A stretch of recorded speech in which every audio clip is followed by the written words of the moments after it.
Hello everyone, welcome to my channel. My name is Amisha and I am from arts no. Students, आज की video में हम करने वाले क्लास 12 की हिस्ट्री का चैप्टर 1 ईंटें, मनके तथा अस्थियां, जिसे इंग्लिश में बोलेंगे ब्रिक्स, बीट्स एंड बोन्स।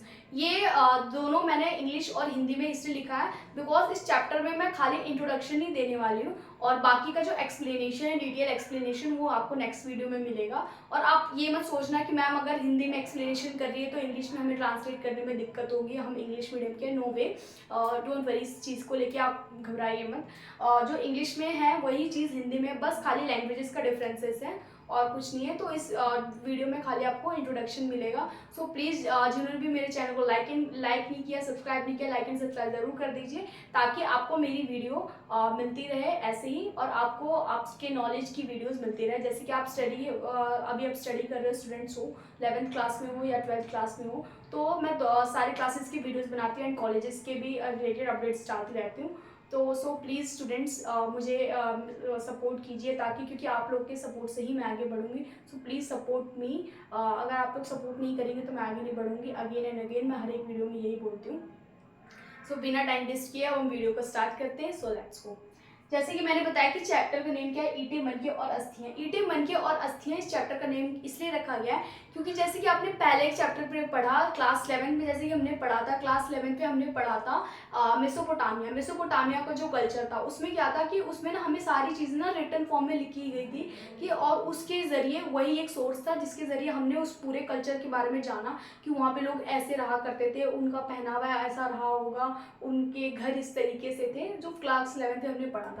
लेकिन क्लास 12 में जो अभी हम पढ़ रहे हैं, ईंटें, मनके तथा अस्थियां, इस चैप्टर का नाम बेसिकली इसलिए है क्योंकि इस चैप्टर में हम ईंटें, मनके, अस्थियां ही एक सोर्स है, जो एक सभ्यता जिसके बारे में पढ़ रहे हैं, जिसका नाम है हड़प्पा सभ्यता, जिसे हड़प्पा कल्चर इंग्लिश में बोलेंगे। तो इस कल्चर के बारे में हमें इंफॉर्मेशन ही इसी चीज़ से मिली, ईंटें, मनके और अस्थियां से ही मिली कि वहाँ के जो घर बने हुए थे वो ईंट से बने हुए थे और उनके ईंट पे जो भी डिज़ाइन वगैरह थे वो ईंट इस टाइप के थे। तो ईंटों से भी हमें काफ़ी इन्फॉर्मेशन मिली, चीज़ों के बारे में इन्फॉर्मेशन मिली कि ये ईंट इतनी पुरानी है। तो मतलब ये हड़प्पा में ही सबसे पहले खुदाई की गई थी। हड़प्पा ही सबसे पहला एक प्लेस था जहाँ पे खुदाई की गई थी। हड़प्पा सबसे फर्स्ट प्लेस था, तो वहाँ पे खुदाई की गई। तो खुदाई के द्वारा ये सारी चीज़ें मिली गई जो कि ज़मीन के नीचे दबी हुई थी।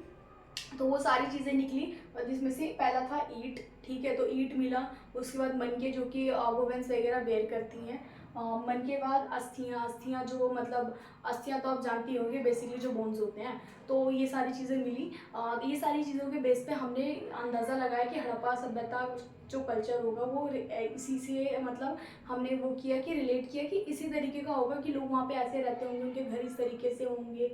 तो हड़प्पा सभ्यता का जो हड़प्पा सभ्यता का चैप्टर का नाम हमने डायरेक्ट हड़प्पा सभ्यता ना रखे, हमने ईंटें, मनके, अस्थियाँ इसलिए रखी क्योंकि हड़प्पा सभ्यता का जो मेन सोर्स है हमें इसी के थ्रू मिला है कि हड़प्पा सभ्यता में ये सारी चीज़ों के द्वारा ही हमें पता चला।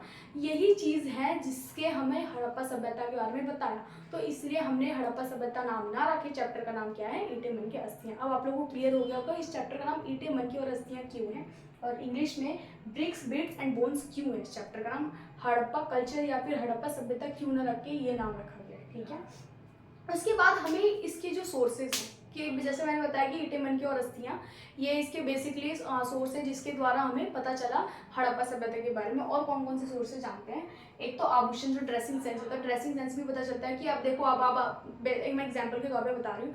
अभी का जो जनरेशन चल रहा है, अभी का जो हमारा ड्रेसिंग सेंस है और पुराने टाइमिंग का जो 1990s का जो ड्रेसिंग सेंस था, उन दोनों को कंपैरिजन किया जाए तो ड्रेसिंग सेंस के थ्रू हमें पता चलता है कि ये जो है मॉडर्न जनरेशन की और ये जो है पुरानी जनरेशन की है ना। तो आभूषण है, आभूषण भी बहुत मैटर करता है, तो आभूषण के द्वारा भी पता चला, एक जानकारी ये भी है। औजार जो टूल्स वगैरह होते थे उसके थ्रू भी पता चला। उसके बाद मृदभांड, मूर्तियाँ, स्टैचूज वगैरह थी, जो स्टैचूज भी पता चलते कि स्टैचूज पे जो मतलब पुराने टाइम के मिट्टी के अंदर जो भी दबे हुए थे उनको निकाला, तो स्टैचूज के थ्रू भी पता चला कि मतलब ये हड़प्पा सभ्यता में इस टाइमिंग की ये स्टैचू है, तो वहाँ पे स्टैचू में इस टाइप के थे, तो लोग उस टाइमिंग में स्टैचू का क्या करते थे, कहाँ पे रखते थे।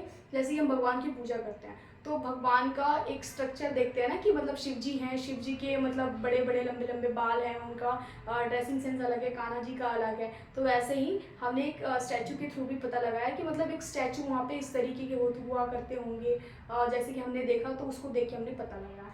सो इस वीडियो में बेसिकली इंट्रोडक्शन था हड़प्पा सभ्यता के बारे में कि हड़प्पा सभ्यता की खोज कैसे की गई, और पहले मतलब सबसे पहला जो प्लेस था हड़प्पा सभ्यता मैं एक बार और रिकैप करवा देती हूँ। सबसे पहला कौन सा प्लेस था? हड़प्पा सभ्यता जो प्लेस था जहाँ पे सबसे पहले खुदाई की गई थी, और खुदाई के द्वारा हमें ये सारी चीज़ों के बारे में ये सारी चीज़ें खुदाई में मिली थी जब हमने ज़मीन के अंदर से खोदा था। तो ये सारी चीज़ें जब हमें मिली तो इसमें बेसिकली ईंटें, मनके और अस्थियाँ, जिससे हमने इस चीज़ों पे ज़्यादा खोज किया, रिसर्च किया। तो इन चीज़ों के द्वारा ही हमें हड़प्पा सभ्यता के कल्चर के बारे में और डीपली ज़्यादा जानने को मिला। तो इसलिए हमने चैप्टर का नाम क्या रख दिया? ईंटें, मनके और अस्थियाँ।